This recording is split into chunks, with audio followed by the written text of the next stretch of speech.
morning. This is John Sautter from the Purdue Alumni Association, bringing you another session of Tuesday Tour. This morning we are in Mackey Arena.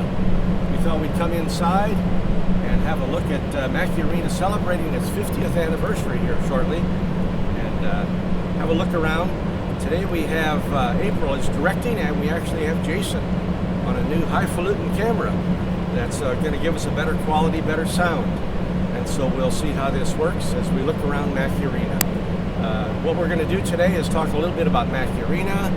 We're going to talk about the history, and then we'll actually be walking down the floor, up the ramp, down the hallway, into the men's locker room.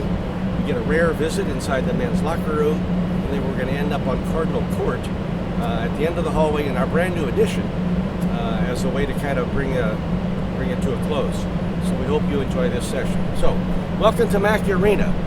Opened in 1967, home to some of the best fans in college basketball. And that's not just me talking, I've heard that from coaches, I've heard that from officials, that the fans here are the best educated and some of the loudest fans, mainly because of the bench seating that we offer. But they enjoy working here, and the teams don't look forward to coming here just because of the great fans that we have. It's a great place to play basketball, as witnessed by all the banners we have. In fact, I must point out our most recent banner way up in the corner, and it's the Men's Big Ten Championship Banquet from 2017, where we were the undisputed Big Ten champions. Thank you very much. Very proud of that. And then you can see a variety of the retired numbers and so forth. And as Jason scans over, we'll pause for a minute as we get to the Women's National Championship banner from 1999. So just a great reminder of some of the players that have been here and some of the accomplishments of the team. The women have won their fair share of Big Ten championships, and of course the men, I think this is their 23rd Big Ten championship, and so we talk a lot about that.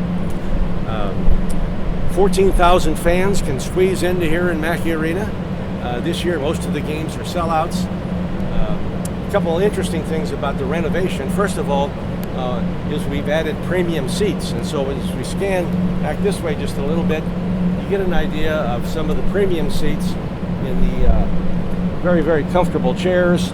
The black ones there, then we have the gold ones here, and then we have some courtside seats also for the premium seats. Folks, just outside up on the concourse, we have the Spurgeon Club, the Tom Spurgeon Club, and that's where these folks can arrive early for the game, get something to drink and eat, hang up their coats and come down. We also have the John Wooden Club available for a lot of the premium seat folks, and that's just up to the floor. And if you sit down here, folks, you actually get waiter service during the game, so you can actually place your order and that sort of thing.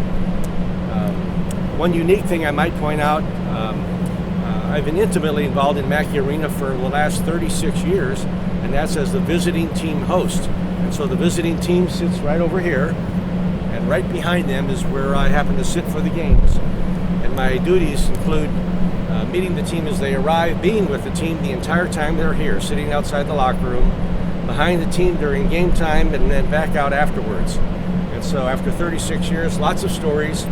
Actually, I've been visiting some alumni clubs around the country, and I've developed a 30-minute presentation on some of the stories and the superstitions and all those things of the experiences. And in fact, I'll share a couple here this morning. So it's just a place near and dear. In fact, as a matter of fact, this past Sunday afternoon, we had a tremendous game. In fact, the score is still on the board. I think they're preserving the score on the board. It's one of the highest amounts, if not the highest amount, of points scored in a game, and it's the second highest margin of victory in the history of the men's program. It's the highest in the modern era. So it was a significant victory over Chicago State yesterday afternoon. So now we're going to start to walk this way, and we're going to reposition ourselves here. Very good. We make our way down the floor of Mackey Arena. You might even see they haven't cleaned up Mackey Arena, which reminds me, it's only within the last 10 years that they've allowed concessions inside Mackey Arena. And with the addition that they've done here in Mackey, they've gone from 12 points of sale to actually about 40 points of sale, to include alcoholic beverages are being served these days. So it really has come a long way. We'll get over here underneath the basket, and you can see the insignia that they have, and that's the insignia for the 50th anniversary. So there's pins going to be handed out and banners and all those sorts of things about the 50th anniversary. So Mackey Arena opened up actually in December 2nd, 1967. So it's been coming up on 50 years almost precisely. In fact, we're very fortunate to have a couple of things from that time. One is we have an actual program from that very first game. Very first game, Purdue played UCLA.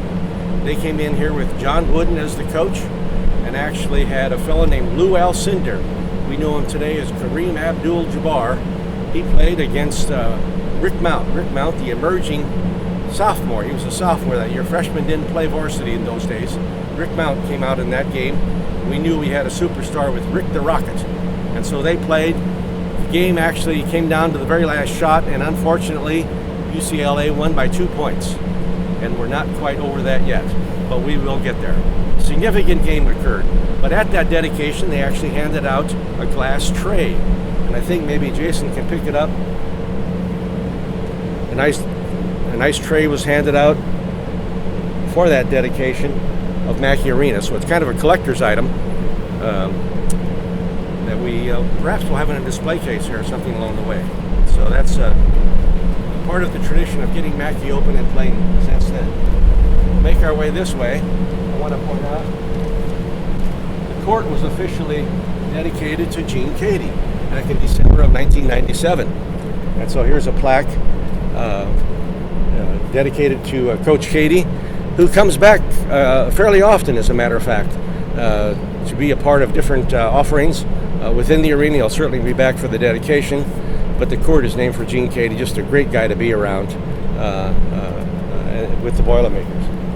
We're now going to make our way up the ramp, and as we get about halfway up, I want to relay a story.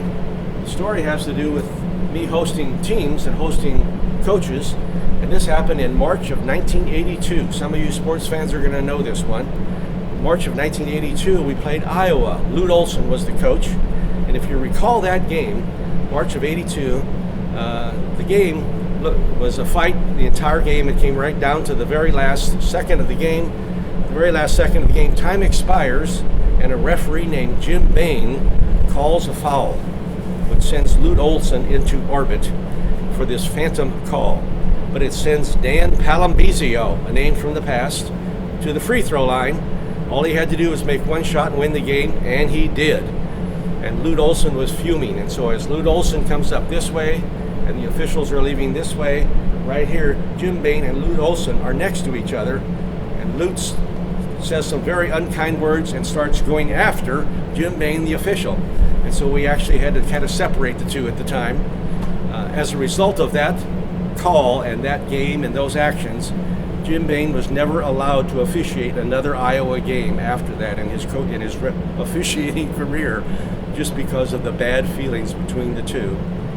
Interestingly enough, in the local paper, they're doing 50 memorable games in Mackey Arena, and that game is one of the 50 memorable games mentioned. So a lot of stories here.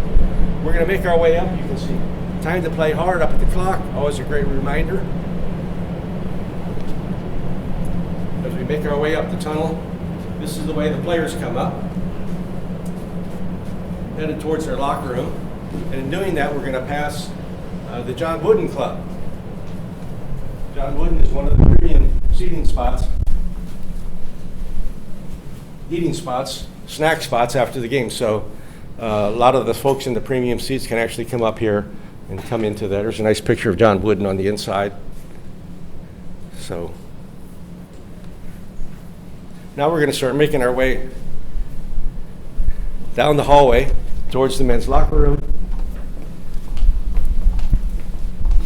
And as we can do that, now we're into the new edition of the arena.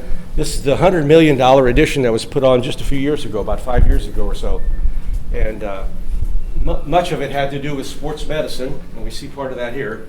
Sports medicine, sports performance was the other enhancement put on to this facility, one of the best facilities, state-of-the-art facilities now in the entire country relative to sports medicine and sports performance. Headed towards the men's and women's locker room, down the hallway. And again, this is a very busy time during the game with players and so forth, all down here. Okay, now we're about ready to go into the locker room. And in theory, the door is open, and it is. Okay, so we'll thank you. Chris, the Director of Promotions and Marketing, helping us out. Here we go into the lounge, which basically, light comes on. There it is. This is the Players' Lounge, so this is where they'll come just before the game for the final talk from the coach. This is where they come at halftime to kind of debrief and get some refreshments if they need it and that sort of thing, and kind of go over before they go back out. This is where they can come during practices and those sorts of things, just to kind of hang out. Just a nice arrangement, nice padded chairs. We come out and you see a listing of the Big Ten, most recent Big Ten champions, live right there. Now we get into the actual locker room. Looks like they're ready for the next practice session. And so this is what a Division I major conference locker room looks like these days.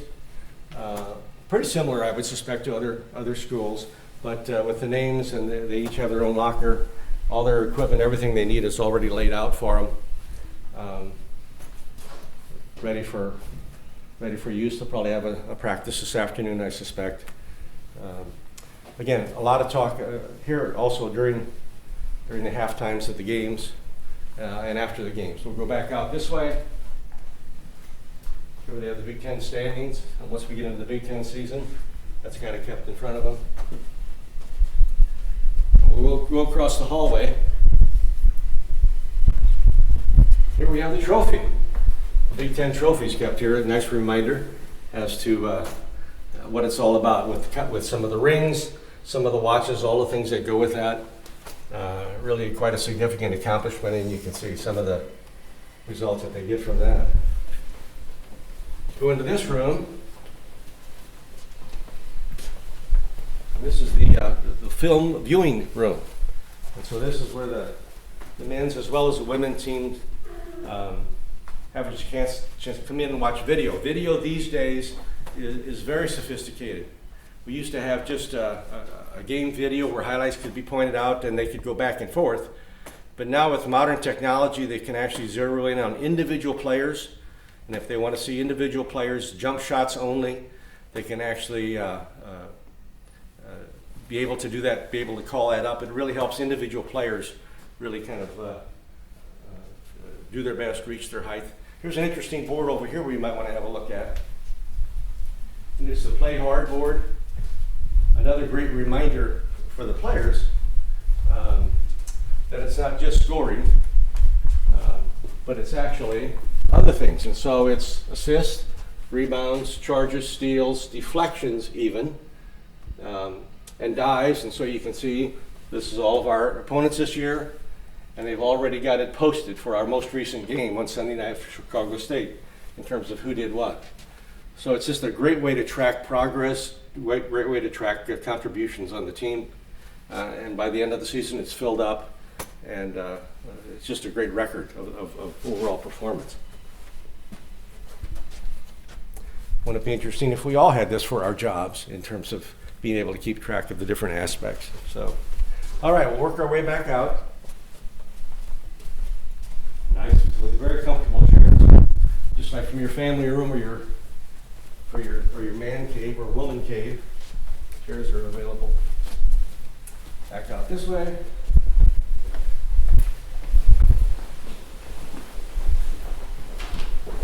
where the players will come as they're getting ready to go to the game.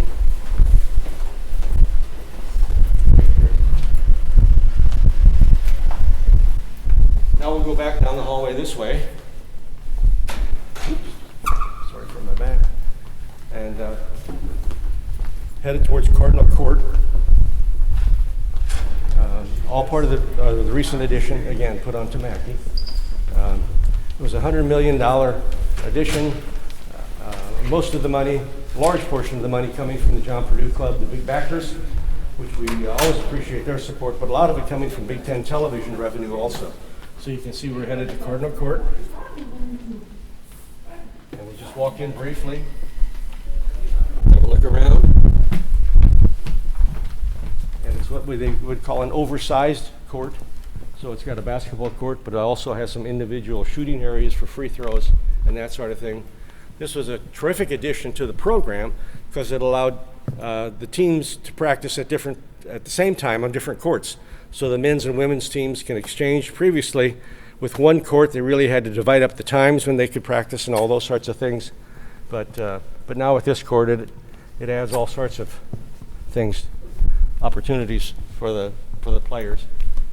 And we kind of closed today with showing some of our All-Americans, our outstanding players, and the most recent one, Philip Swanigan, who's doing really well in the professional ranks, is featured on the end there. So we hope this gives you a pretty good perspective of Mackey Arena, some of the history, some of the things that actually go on here, all the things that kind of come together to make a Big Ten championship program. And so as I mentioned, there's a lot of things upstairs on the concourse that we might want to talk about also in the future. So who knows, we may be having part 2 of the Tuesday tour coming to you. So we hope you enjoyed it. We hope we hear from you if you like this one, and we'll keep doing these. We enjoy doing them, and thanks to those who watch. We really appreciate it. This is John on behalf of April and Jason. Hail Purdue.